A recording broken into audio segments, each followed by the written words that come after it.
Assalamu alaikum. Welcome to Excellence Language Learning Hub. I am Maimuna and today we are going to have a class on how to translate a sentence from English to Bangla according to past simple tense. So let's start. যেহেতু আজকে আমাদের ক্লাসটি হবে past simple tense এর উপরে, শুরুতে আমরা দেখে নিব past simple tense এর স্ট্রাকচারটি কি হবে।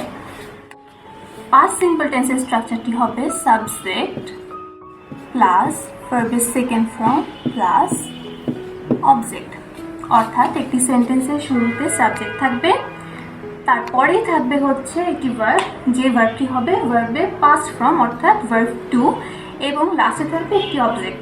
আসুন দেখে নিই কয়েকটি এক্সাম্পল। সে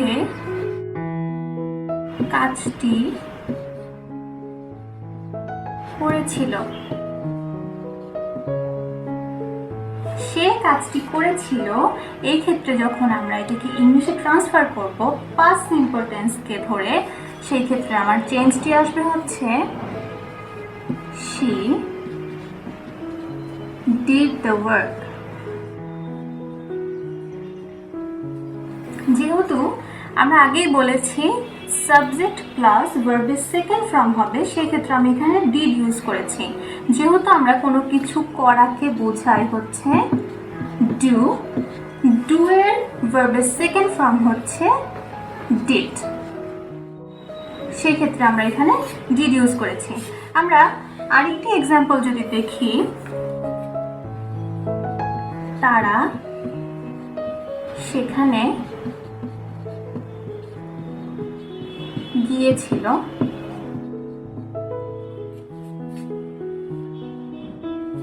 তারা সেখানে গিয়েছিল, একে ইংলিশে ট্রান্সফার করলে হবে they went there। এখানে went হচ্ছে আমার ভার্বের সেকেন্ড ফর্ম, ভার্বের সেকেন্ড ফর্ম আসছে গো থেকে, গো হচ্ছে আমার ভার্বের ফার্স্ট ফর্ম এবং went হচ্ছে আমার ভার্বের সেকেন্ড ফর্ম। আগের ক্লাসে আমরা নেগেটিভ কিছু সেন্টেন্সও দেখেছিলাম, অর্থাৎ না বোধক কিছু বাক্যকে দেখেছিলাম। আজকেও আমরা সেরকম কয়েকটি সেন্টেন্স দেখব।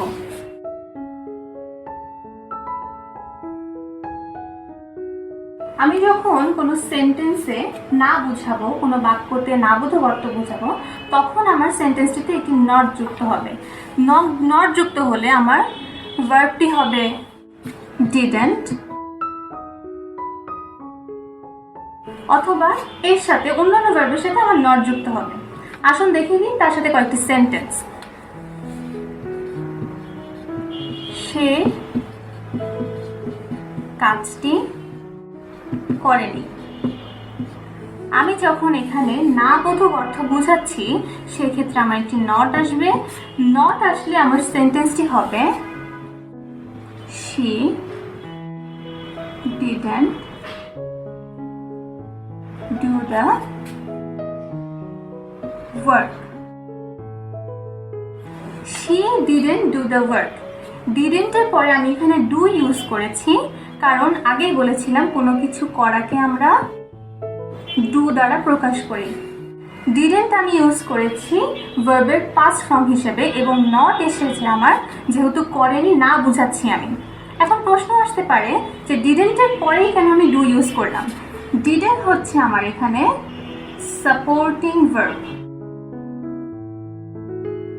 যে সাপোর্টিং ভার্বটি আমার do ভার্বটিকে সাপোর্ট করছে।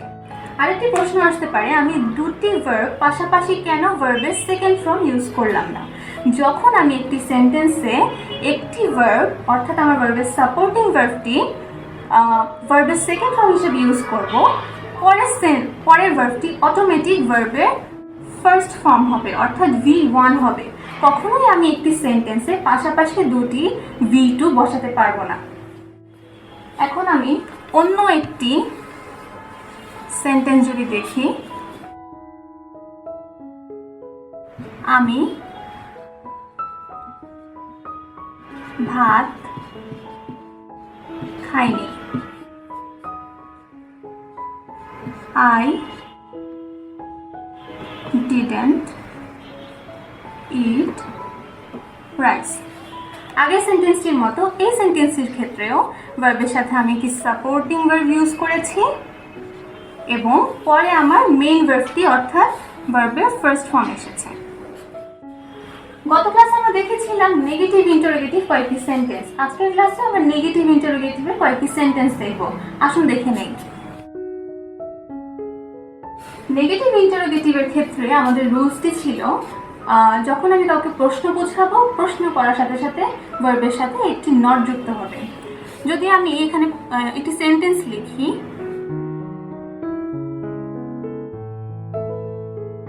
আমি কি সেখানে যাইনি, অর্থাৎ আমি এখানে ইন্টারোগেটিভও বোঝাচ্ছি এবং তার পাশাপাশি নেগেটিভও বোঝাচ্ছি। নেগেটিভের জন্য আমার নট আসছে এবং যেহেতু আমি একটি ভার্ব ইউজ করব, ভার্বের সাথে আমার নট ইউজ হবে, অর্থাৎ ডিড প্লাস নট হবে। এখন এখানে আমি যখন এটাকে ইংলিশে ট্রান্সফর্ম করব, সেই ক্ষেত্রে আমার সেন্টেন্সটি আসবে didn't I go there। শুরুতেই আমি ডিডেন্ট ইউজ করার কারণটি হচ্ছে যখন আমি কাউকে প্রশ্ন বুঝাবো সেই ক্ষেত্রে আমার প্রশ্নটি অর্থাৎ ভার্বটি সামনে চলে আসবে। সেই ক্ষেত্রে আমার স্ট্রাকচারটি হচ্ছে verb to plus subject plus object, অর্থাৎ verb to যখন আমার চলে আসছে শুরুতে, সেই ক্ষেত্রে আমি প্রশ্ন বোঝাচ্ছি, তারপরেই হচ্ছে আমি সাবজেক্টটিকে নিয়ে আসব এবং সাপোর্টিং ভার্ব হিসেবে যেহেতু আমার এখানে ডিডেন্ট ইউজ করছি, পরের ভার্বটি আমার ভার্বের ফার্স্ট ফর্ম হচ্ছে। এখন আমরা আরো কিছু এক্সাম্পলের মাধ্যমে আজকের ক্লাসটি বুঝে নিব।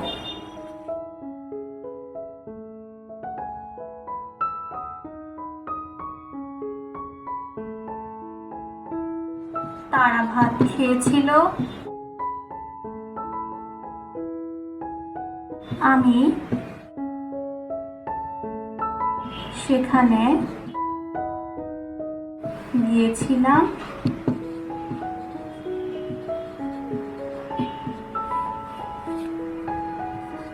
সে কি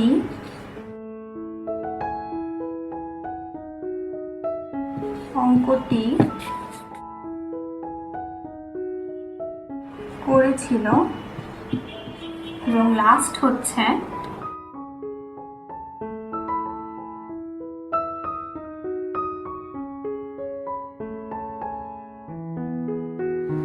তুমি কি এটি পছন্দ করনি। এখানে আমরা 4 ধরনের সেন্টেন্স দেখতে পাচ্ছি। প্রথমটি হচ্ছে তারা ভাত খেয়েছিল। এখানে আমি ভার্বের ফার্স্ট ফর্ম ইউজ করলে হবে হচ্ছে they did